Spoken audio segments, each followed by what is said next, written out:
Well, Sarah, good morning, Jess and Tammy. A really good morning and a really fabulous welcome to Paul Crawford. We have what I'm going to describe as a private audience with Paul this morning. So a very discreet audience with Paul. And I think rather than the traditional Zoom conversations which you can only do when putting your hand up, we'll treat this as a conversation with. And I think, Paul, you're very happy to do that, aren't you? Absolutely, yeah. So let's kind of relax back in our seats and think that this is a Paul's in the room and we're sitting in a semicircle with our cup of coffees next to us on a nice leather sofa, and we're about to understand a little bit more about Florence, but not about Florence as I think the general public would understand her, as Florence Nightingale in the Crimea, but also then her ambition to professionalize nursing. But Florence from the perspective of Florence and all the elements where she took her life and during her life, where she was at home. So if you've read Paul's book, you'll realize that each chapter is a chapter around her early life, but then how she moved from that early life to the next part of her life and how she treated that as home, then the Crimea, how that became home, and so on throughout her life. So it's a fascinating concept, rather than the traditional Florence Nightingale that we learn perhaps in the history lesson. So I want to say a really great thank you to Paul for offering your expertise and your historical knowledge and your perspective on Florence Nightingale this morning. For those that don't know Paul, Paul and I met. In fact, I didn't totally meet Paul in the early days. It probably was about when did you get that grant from Arts and whatever it was called? Arts and Humanities Research Council. Yeah.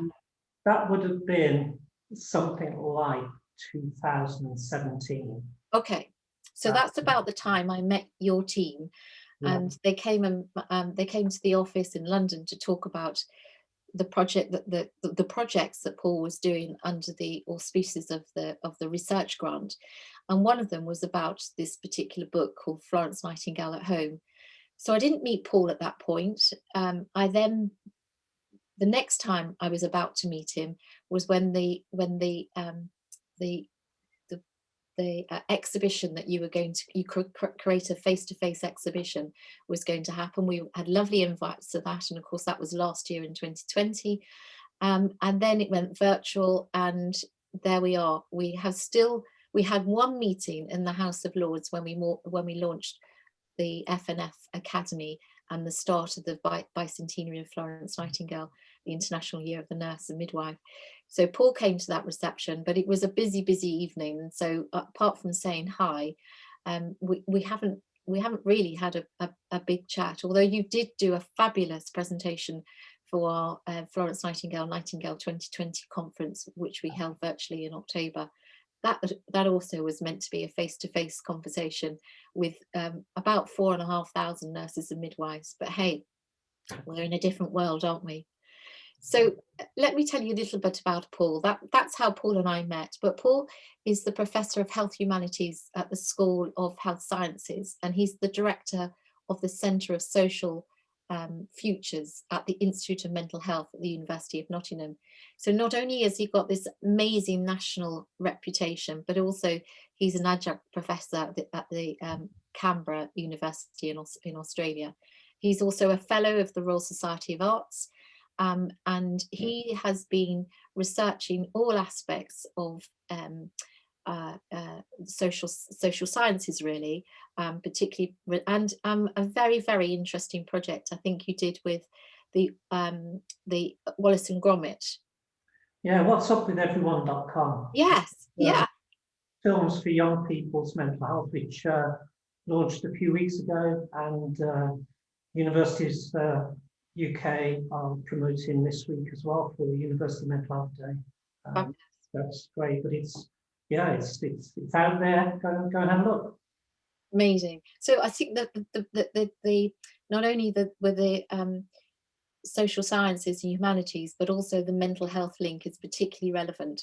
So actually the connection more recently has been with Gemma, who Paul knows from the university. So we feel as if we've got a family. We're a family united here, and we're very, very grateful for you for giving up some time this morning to talk about this amazing book that you've written and was published last year and is, no, this year. It came out just about Christmas time. Yes, yes. So, and I hear it's doing very well. So we're not, I am not your publicist, I am not Paul's publicist, and we're not really here to promote the book, but more about the contents and the special exploration about what Paul and his team have identified about Florence and her stages through life, and how she viewed whatever stage it was and how that became home for her. So you're most welcome. And I think, Paul, you've gone and do a spoken presentation to us. And would you be happy to accept any questions in the middle, or would you want to wait for the end? As we go with the flow, I think that's fine. Yeah. Okay. But thank you. I mean, good morning, everybody, and thank you, Greta, for such a lovely introduction and for reminding me of the kind of strangeness we've all been in terms of meeting or not meeting. And you're all sort of sitting in your cabins now. And actually the theme of cabins and being in our cabins during this lockdown, I'm going to refer to that in relation to the experience and the work of Florence Nightingale at home. So hopefully this discussion today will extend us a little bit beyond the Florence Nightingale at home book and give us some new thoughts. So if I can start by just setting out that the study was funded by the Arts and Humanities Research Council, and I'm grateful to our fabulous research team at the University of Nottingham, not least Anna Greenwood, Richard Bates and Jonathan Memel, so the four musketeers. And we've had a really interesting time building the study ahead of the pandemic with no idea what was coming.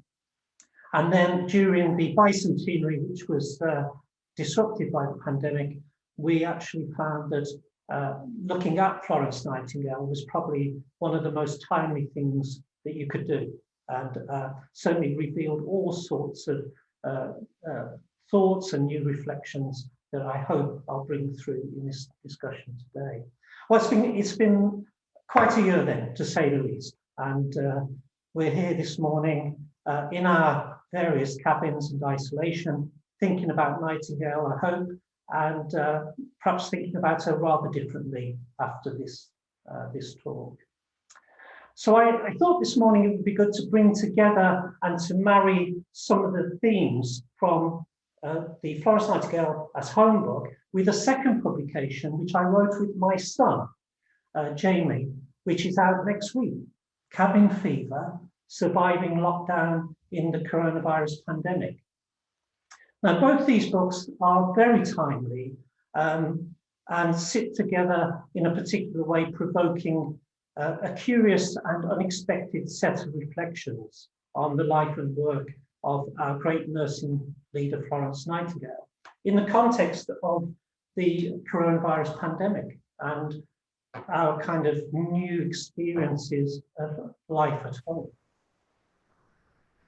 The book, Florence Nightingale at Home, reveals how Nightingale felt trapped at home in her early years. It also looks at how she brought home comforts to wounded soldiers in Scutari Hospital during the Crimean War, which is very much the kind of turning point in Nightingale's story. It's what everybody tends to focus on, the war years and the war story. But she also championed approaches to fight contagious disease at home, not unlike COVID responses in terms of ventilation, hygiene, washing hands, and so on. And after the Crimean, she was effectively an invalid, so infected by brucellosis, which she contracted while out in Turkey and Crimea from unpasteurized milk. So she returned from the Crimea into a very different kind of life.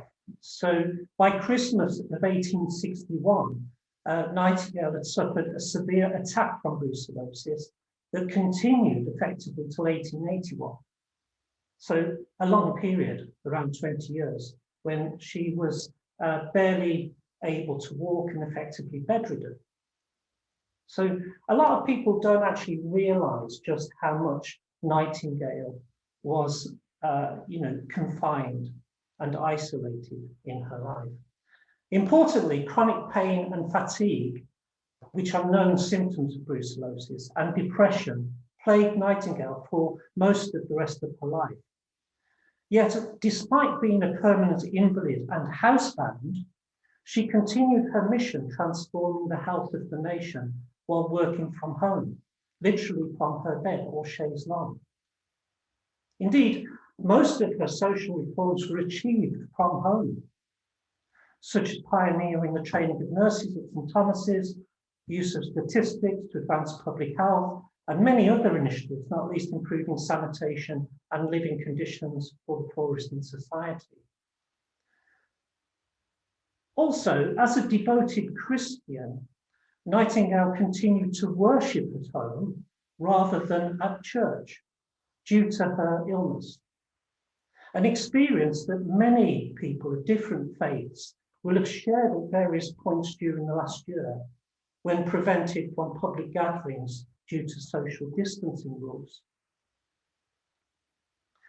A pervasive sense of Nightingale's prolonged general isolation and confinement leaked out in a letter to the Reverend Benjamin Jowett in 1866, when she described herself as a kind of spiritual castaway, if you will, a kind of early Tom Hanks, in a largely faithless London. She writes, "I must be Robinson Crusoe come to life again as a female." Her inability to worship at church was, she explained in 1870, one of my greatest afflictions, bemoaning the extensive period that had passed since she last stepped inside a place of worship.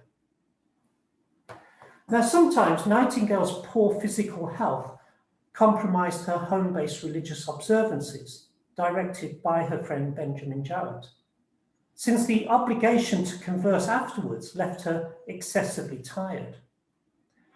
"The fatigue to me of taking the sacrament is so great," she wrote to her mother in 1870, suggesting that she take Mr. Jowett back to his house immediately afterwards.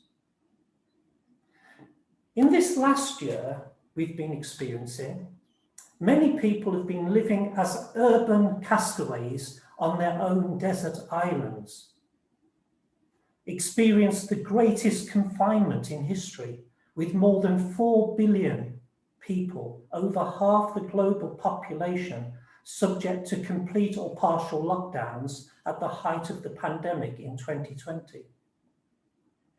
In truth, we could view the Earth itself as a kind of scientific analog station like those in Antarctica to study the impact of confinement and isolation for long duration space travel, such as the planned expedition to Mars.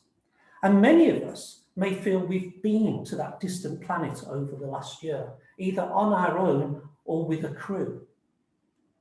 Similarly, we might want to think of Florence Nightingale as a kind of Victorian astronaut, or an astronaut in training in her isolation experiences. During this time, we've all become aware of the real mental health impacts of prolonged isolation and confinement. Even now, at the tail end of the current lockdown, the third in the UK, and after a winter of dark nights and long periods indoors, we're more fully aware of just how important it is to be socially connected. Now, we'll all be familiar with the popular term cabin fever to capture the challenge of managing prolonged confinement through winter or other extreme conditions, alone or in remote locations, on land, at sea, in the air, and of course in space. Cabin fever is not a medically defined condition, but a culture-bound or folk syndrome commonly understood to refer to some combination of fatigue or lassitude, irritability, moodiness, boredom, depression, or feeling dissatisfied in response to confinement, bad weather, routine, and lack of stimulation.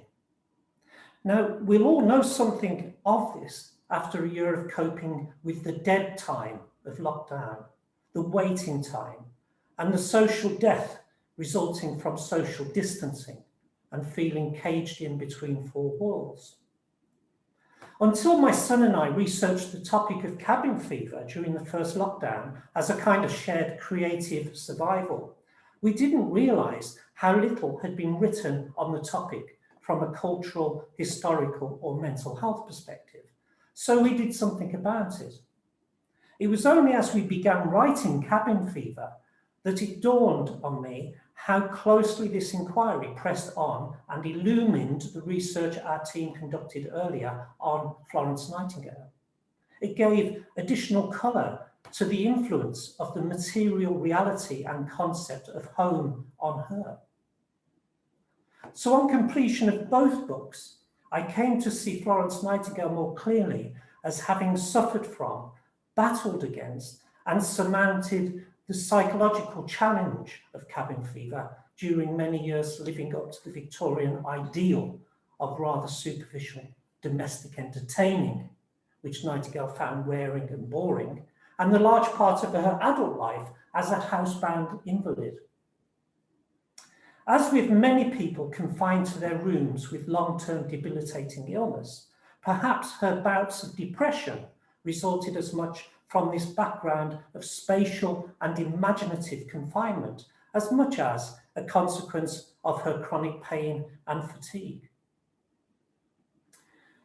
Curiously, the developing idea of cabin fever was contemporaneous to Nightingale's life, with the earliest published definition appearing in the year of her birth, 1820, written by Sylvanus Urban, the pseudonym for Edward Cave, in the Gentleman's Magazine, and first linked to typhus infection. On further investigation, we trace the development of this physical affliction of typhus underpinning the notion of cabin fever from the crowded cabins of Ireland, where typhus took hold, and following the Great Famine, spread to North America. There, the Irish cabin building in extremely isolated and challenging environments of the North American frontier led to a more psychological application of the term we know as cabin fever. Investigating the history of cabin fever really emphasises and foregrounds the huge importance of our lived environments, the spaces in which we live, and how fragile we can be when constrained, disconnected, isolated, when home turns from a sanctuary into a prison. Nightingale was very experienced in the whole business of homes, and much bigger ones than we might describe as cabins. She lived at capacious Lea Hurst in Derbyshire, the enormous estate at Embley Park, and various and perhaps more modest, although commodious, London accommodations, famously at South Street. She was also steeped in and passionate about households, something which lies at the heart of her work as a nursing pioneer and social reformer, advancing a robust nursing family and healthy homes at a time when public health was in its infancy. Nightingale came to view the home as the seat of health, the place where the health of any nation begins and ends. As an early social reformer then, she developed a commitment to improving the lives of the poor in their homes. She drove changes to combat the unseen dirty dangers lurking in our homes, hospitals, and elsewhere. and she worked to drive death from people's thresholds, from the doors of their homes. Yet Nightingale's experience of life at home, like for many people, was not always happy, and she fought against the entrapment of women in the periphery of domestic existence. Nightingale did not want to sit around and fit in. She did not accept or want to marry into a lackluster, boring life of domestic ornament. Home for Nightingale came to feel increasingly sour and psychologically confining. It became a prison marked by idleness and lost aspiration. Nightingale had ambition beyond ornament, and she battled her family to be out in the world working as a nurse, and she got her way, carving an active life, a life of work and deeper purpose. It was perhaps this determination and settling on purpose and goals that likely ensured that her later experiences as a housebound invalid, subject to cabin fever, did not overwhelm or destroy her. Rather like a resilient astronaut dealing with long-term confinement and isolation, it was the work and the purpose that kept her intact. And we know that from studies by NASA, the space organization, just how important it is to have purpose and goals in getting through long periods of isolation. In a very strong sense, work became Nightingale's home, where she found her identity. And working from home and work as home were to mark her life profoundly. As an invalid, much of the rest of her life after her time supporting wounded soldiers in the Crimean War was spent indoors, in the lockdown of an invalid's life. Indeed, as I mentioned earlier, she achieved her greatest work in lockdown and from her bed. If she were alive now, Nightingale would empathise, I think, with our recent experiences of lockdown and all other kinds of prolonged confinement. But she would challenge us that we find our purpose despite this limitation. Coronavirus has disrupted what home is for us, can be for us, and the boundaries between home and work, home and society. And it's also subjected us to cabin fever, particularly so during this last long, dark winter. The life of Nightingale at home alerts us to the challenges of losing purpose in uninspiring domestic visions, being housebound or confined at home, and how having purpose, working from home, can be as much about emotional survival as being agreeably productive. Nightingale's prodigious epistolary life, her hyper-connectedness on paper, may have mirrored our own reliance during lockdown on all kinds of online and social media sharing. Her letter writing, her astonishing amount of letter writing, and her overachieving may have been her way of avoiding or mitigating for the effects of cabin fever. Her life reveals how we can oscillate between home as sanctuary and prison, and how prolonged confinement and isolation can seed mental health difficulties, not least depression, but also spur us on to transcend, to overcome, to adapt if we have the energy and the drive to do so. If, as I hope, you have enjoyed these reflections from me today, utilising both these books and the work in them, do check out our website for the project, florencenightingale.org, which will give you all sorts of interesting resources related to Florence Nightingale. And not only do we have the digital exhibition there, but happily, given that we are apparently coming out of lockdown, the physical exhibition at Lakeside, Nottingham, that was mothballed because of coronavirus, may well see the light of day through the summer this year.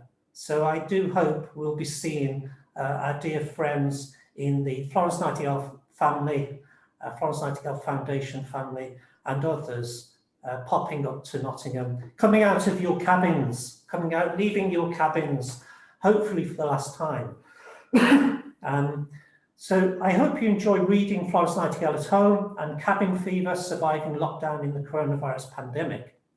And certainly, if I've learnt anything from studying Nightingale with my team and writing this book with my son, I have certainly learned that creativity and having purpose and goals are probably the greatest antidotes to the kind of prolonged confinement we've all been experiencing.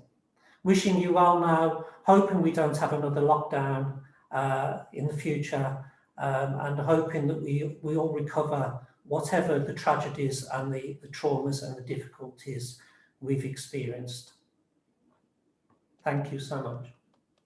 Thank you so much, Paul. Brilliant, brilliant. And I love how you've integrated the Florence Nightingale at Home book with your latest publication, and all very relevant. And I think we were all, certainly in my head, I was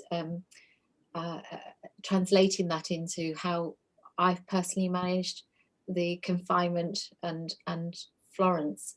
But you're absolutely right. Your closing statement about the creativity, the sense of purpose, the projects during this lockdown, and I'm sure that's the thing that kept Florence being so productive as she was in all of those years that she spent in bed, or certainly in South Street. So I've got 2 pages of questions, but I am not going to be greedy.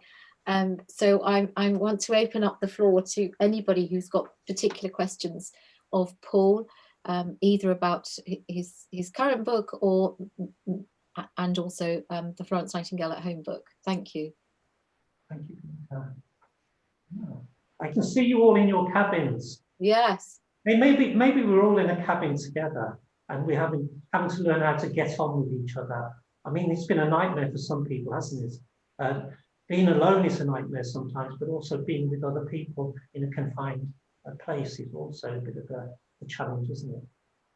And Paul, I do have a question about that. Obviously, we will do what we can, and we absolutely support pushing out the book as well, which is fantastic. The other thing I wanted to ask you was, how do we get it across that Florence Nightingale was the originator of social distancing? And you've spoken about parallels with 2020 and the work that she did around it, obviously not in 2020, but in her lifetime. I just think it's something that people have missed, more so in her bicentenary year. So how can we get that message out, that she is the reason that so many people are actually social distancing, and the benefit it has had on the community? Well, the great thing is, Aisha, you've just done it. Brilliant. And I do every. I mean, it's a really serious point, and yeah, I don't think it has been missed so much. Actually, it depends how you frame it, and I think you framed it beautifully there, actually. So,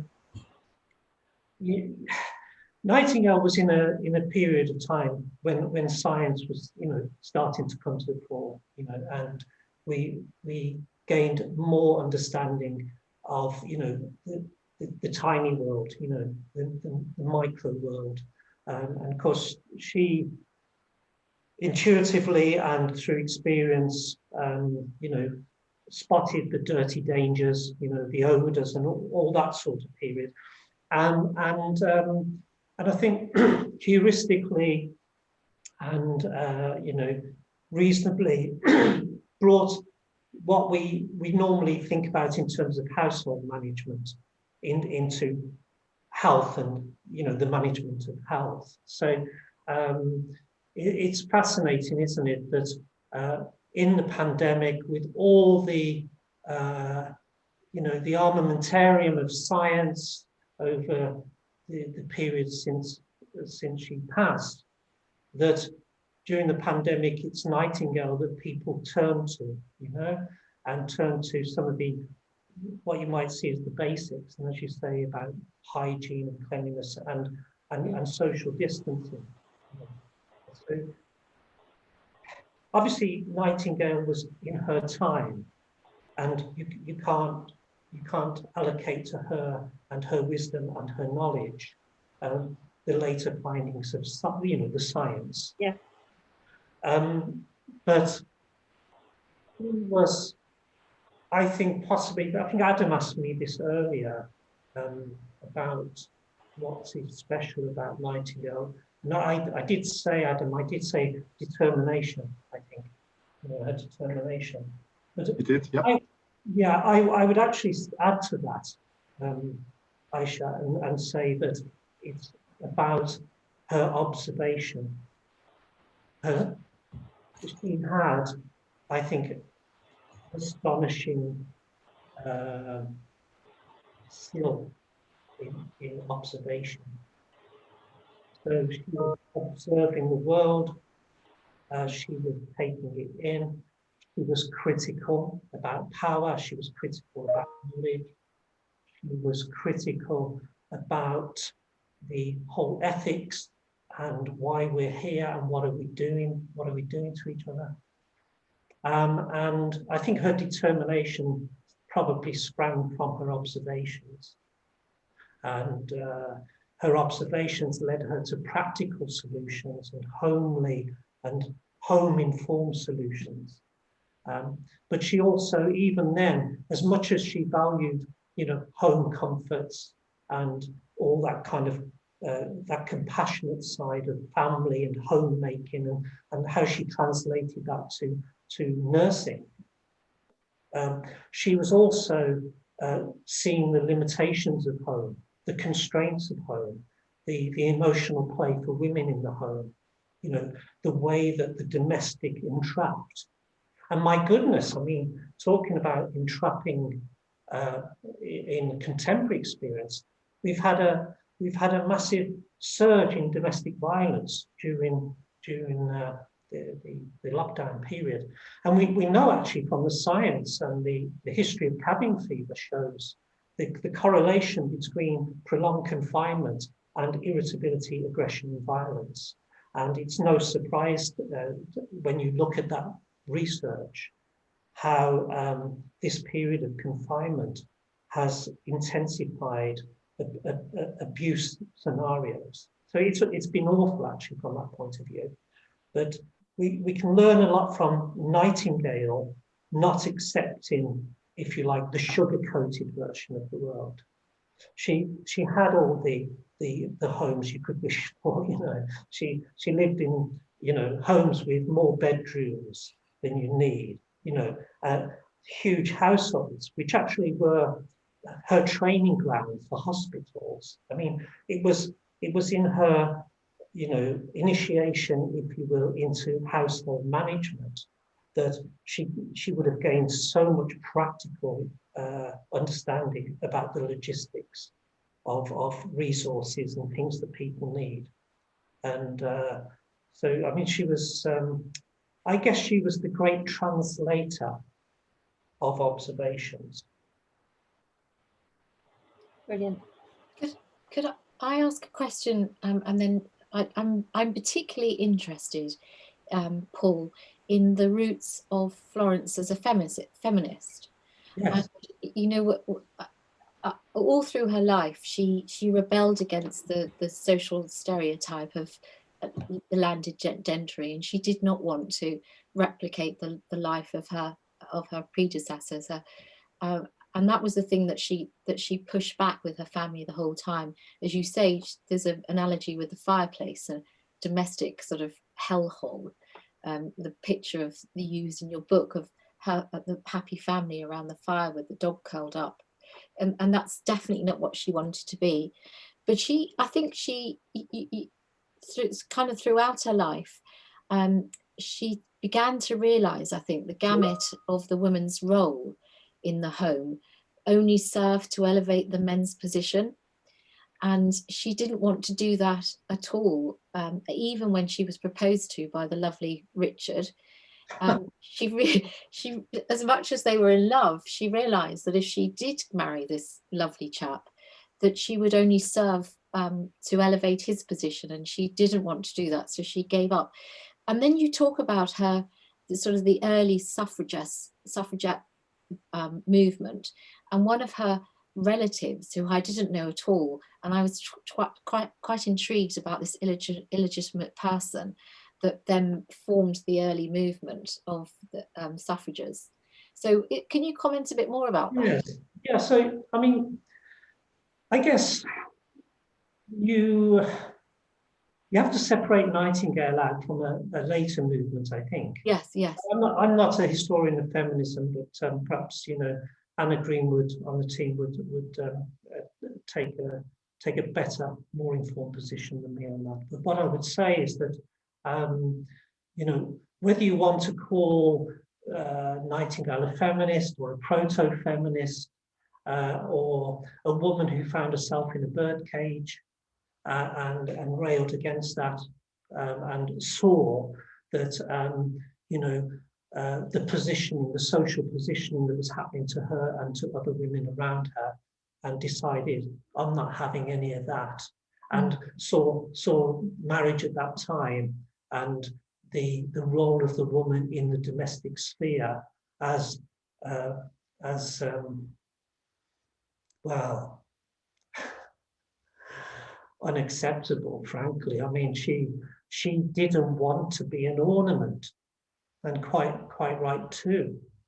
You know, who wants to be an ornament? But in her time, I think, because of her education, she was, you know, very well educated, and because of her character, more importantly, she, you know, she had the energy, perhaps, and opportunity, and the locale where she managed to break out. Whether you call her a feminist or not is perhaps ultimately less interesting than just marveling at the energy of this woman at that time to do exactly what she did. I mean, it wasn't just breaking out of that domestic shell, was it? I mean, she broke out of the domestic shell to a dispreferred profession. Well, it wasn't even a profession as such, but, you know, to a dispreferred status. Now, that takes a lot of courage, you know, and for all the kind of, you know, sometimes facile treatment of Nightingale and her contributions, and the way sometimes she's positioned as, you know, very privileged, and it was okay for her, and she had all these opportunities and so on. Nightingale did not really keep the silver spoon in her mouth. In fact, she used the silver spoon as a tool, and perhaps as a weapon, to critique and to develop a different kind of society, one that actually cared about other people, that had practical, compassionate developments, that really seized the opportunity to bring what was, if you like, male resources, you know, through the whole industrialization, those male resources to all people, and really spearheaded public health. Yeah. Not on her own. Obviously, you know, there were other people with perhaps aligned missions, there were other women at the time who were standing out and pushing forward too. So she wasn't the only feminist in town, as it were, if we use that label. Mm-hmm. But I think she was the great observer, and she saw a way to translate, male social capital into public social capital. Fabulous, thank you. I'm not going to monopolise my audience with you, Paul. I'm going to offer anybody else asking any other questions. I have a question, if you can hear me. Hello, Sarah. I was wondering whether there was any perceived difference between the cabin fever felt by Florence Nightingale and the cabin fever that people are feeling at the moment. Oh my goodness. Because the current cabin fever is imposed by an outside source, where Florence Nightingale's was almost more self-imposed because of her condition. Or alternatively, whether the fact that it is imposed means we've got a team spirit and we're all in this together, as opposed to poor Florence, who was on her own. Yeah, brilliant question, Sarah. It's in the book Cabin Fever, Jamie and I really do get into this, in terms of the different kinds of confinement, Sarah, voluntary and involuntary. And of course, we cover the research around penal confinement, solitary confinement, so that involuntary side. And then, of course, you do sometimes get, and you have done during this last year, quite a lot of the NASA scientists coming in about, astronauts giving their advice on how to deal with lockdown, because we've been trained for this because we've been out in space on spaceships. And I have pointed out actually at various turns that going to a scientific analog station or going into space is a voluntary activity. You're actually putting yourself in those spaces voluntarily, unlike people perhaps who end up in penal servitude, or people who are prisoners of war or hostages like Terry Waite was in the Lebanon. And so there is that split, Sarah, and there will be different psychological adjustments to that. So in the last chapter of our book, we actually cover some of the evidence base around the antidotes to cabin fever. And we do cover that ground between, where having time and solitude voluntarily can actually be productive and a time for reflection, almost a monastic kind of journey, perhaps a period where you can revisit your life and where you are and so on. So I think most people in this last year have had a mix of sabbatical, a mix of solitary confinement, a mix of oh my goodness, I'm in this space with other people I don't want to be with at the moment. Children have become different to what they were before, in the sense that having families confined indoors for long periods, doing homeschooling for long periods, trying to manage working from home perhaps, or not working from home because people have lost their jobs and they're under financial duress. We do say that the experience of confinement and lockdown and cabin fever is rather different for many different people, Sarah. We don't assume that. And similarly with Nightingale, look, she didn't live in a cabin, okay? But she did have a lot of time between four walls in her life. And she used that both productively in terms of her writing, holding meetings with people from her bed, a bit like Churchill. And also, I think it's probably fair to speculate that some of her depressive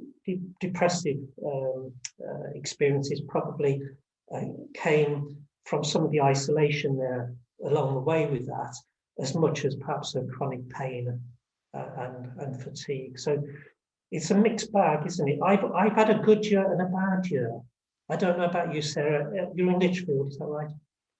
I am in Lichfield, but because I'm a military nurse, I have also had the experience of going overseas and working from military bases where, in a way, you are sort of locked in.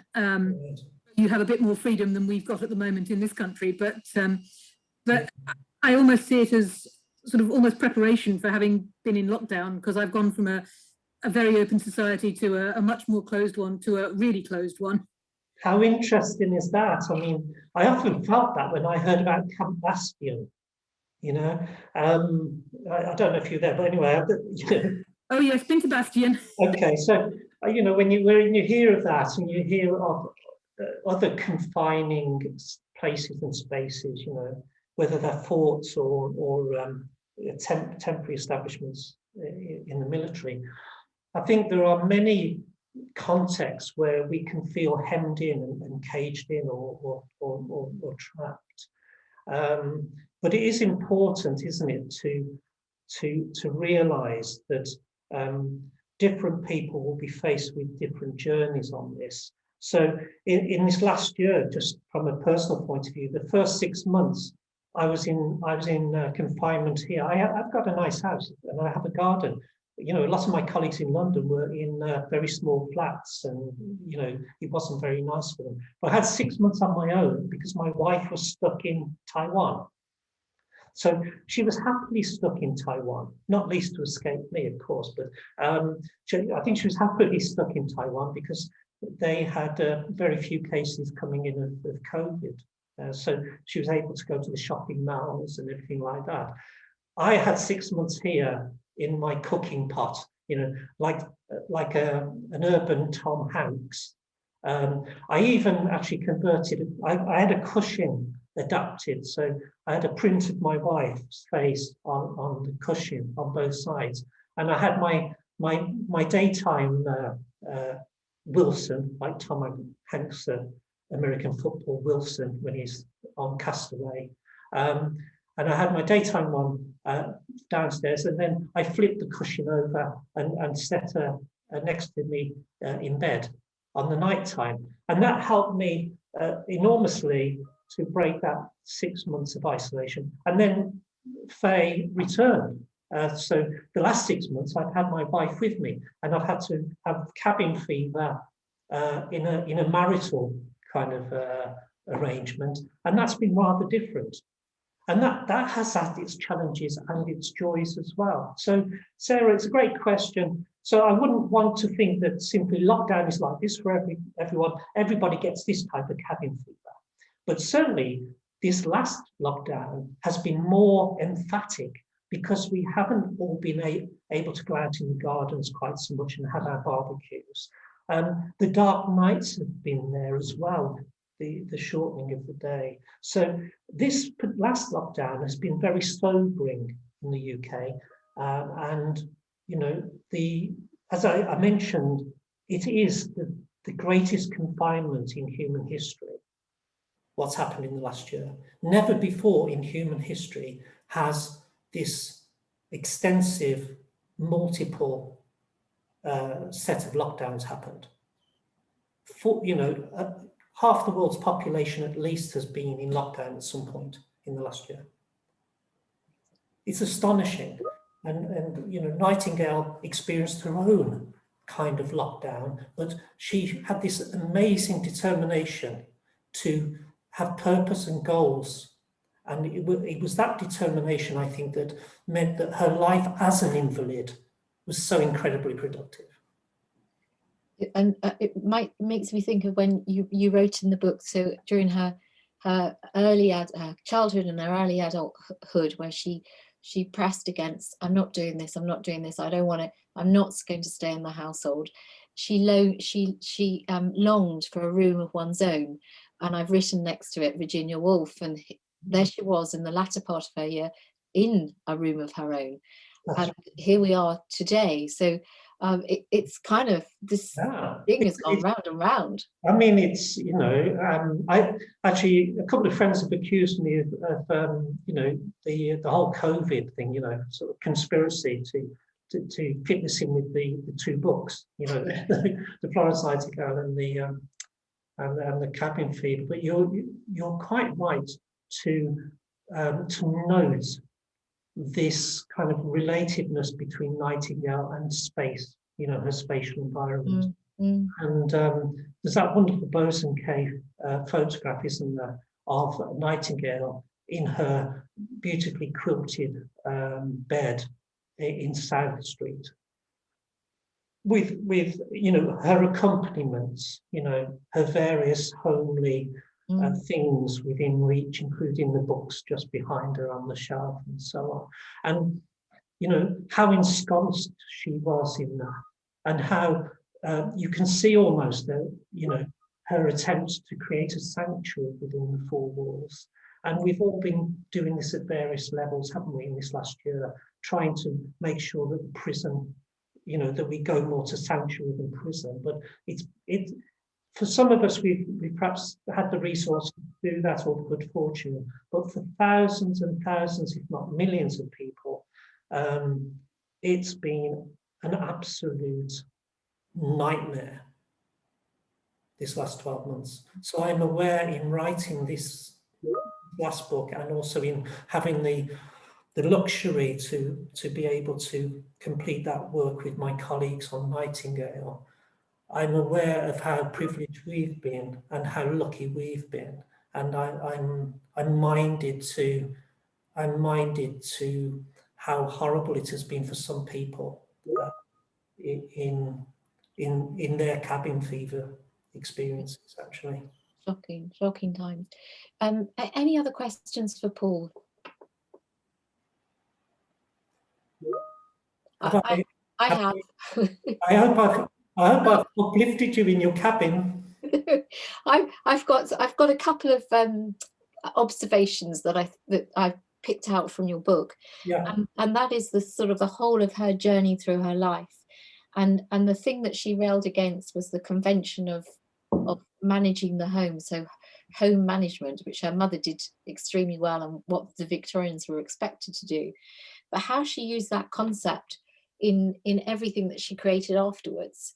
So you know, when it was that she started to think about the issues around public health, and this was before germ theory, I think, is that the theory was, if you lived in these dank places, of course you'll get illness, and then the sudden realization that actually there's more to this than that, and how it was really important that and that Notes on Nursing talked about, it was a book for the common woman, if you like, about how to manage a better healthy home within the home.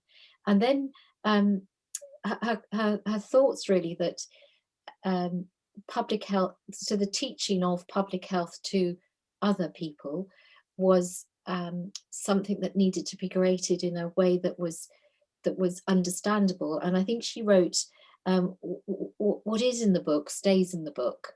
So that she used that concept in trying to identify what was needed for the Nightingale School of Nursing, and how it was more than an instruction from a book. It was bringing the joy and the understanding of nursing people in real life rather than the book. And then the concept of home, she wanted to create a nurses' home for the nurses, and the special things that she did in order to make sure the nurses' home was fab. In the Crimea, once she got her own way, how she got things that she set up a library to make sure that people were able to recover, and that they had a space to feel restful and peaceful, and so she again brought the home back into even during the Crimea War. So that was my observation of the whole book. Yes. The whole book is her pushing against what was going to be inflicted upon her, but using those skills that she identified from living in this very privileged world, including the visiting of the sick. So the landowners in those days would go to the cottages and go and visit the homes, but the women of the landowners became this compassionate tribe of charitable women that thought they were doing something good. So she kind of picked up on that, but she also used the understanding of how to manage the home in all of the places that I thought that analogy was fascinating. So thank you for discussing it was a very interesting intellectual journey to actually focus in on Nightingale at home, what the material reality was for her, but also how the concept of home played in her life. And it was kind of you know, it was a fresh lens on Nightingale, wasn't it? It was a way of seeing the sweet and sour of home life, and how, while she was critical of the way that women can be socially positioned domestically, she was also acutely aware of how the home is the training ground for practical life and existence, connectivity, you know, sustenance, sustainability, and so on. So she drew on the resources of home and family and replicated those and used those as models for nearly everything she did, literally. But at the same time, she was not easygoing on even those positive elements. And she could see there were possibilities here of entrapment and contradiction. And I think this shows her intellectual sharpness and her emotional intelligence as well, that she was able to separate out the value of things and not get caught up in simple oppositions. Fascinating. Sorry, I had my thing off. Fascinating. Thank you. Does anybody have any last questions for Paul before we round up? That business, sorry, so I stopped talking, but that business about her being an intellect, what I had, I mean, she was famously known as for her demonstration of data and as a statistician, and later entry into the Royal Society of statisticians. But the thing I hadn't realised is actually she hailed from that background. So I picked up in here that her father was he was a founding member of the statistical section of the British Association of Advancement in Science in 1833, and it was he that got her a special home tutor. So she, well, yes, I mean, you know, her father was quite a taskmaster, by the way. I mean, as were a lot of, you know, kind of well-placed Victorian men in relation to their offspring. She had quite, talking of military, Sarah, you know, she had almost a militarized early life, you know, I mean, in terms of discipline and in terms of, you know, the order that her father put her through in terms of her education. So she was, I would say, prepared for battle. You know, I mean, intellectually, she was not only incredibly well educated and widely educated, but she also had full access to the University of Conversation, as I call it. So, you know, she was at the table and around the table or in proximity to leading figures from all sorts of intellectual backgrounds and habits. And at the University of Conversation, she would have picked up and, you know, observed, you know, in that sense, all the current ideas, positions. She would have heard and overheard the arguments of the different players. And with her book work as well, and her natural, clearly, you know, natural intelligence, that she was prepared for battle. I mean, she must have felt really tooled up. I mean, as a young woman with that education and that University of Conversation background, she must have felt really tooled up in terms of beginning to engage and making changes and making a difference. thank you. So thank you so much, Paul. That has been a fascinating last hour, and I could have another conversation with you anytime. I think understanding Florence from a foundation's point of view is fabulous. And we do there's an expectation of everybody that comes through the foundation that they do have an understanding of Florence and its relevance, particularly to today. So understanding a little bit more about her at home and what made her up, what made her be the person that she was, has been fascinating. And thank you very much for opening up that window into that journey that she had through her life. So on behalf of the foundation, Paul, fascinating. Thank you for sparing your time this morning. We have recorded this, so we will have it available on our website, if that's okay. So others who haven't been able to join us today can hear it at their leisure. Pleasure as always, and I will be one of those first people at the live exhibition. Don't you worry when we get there.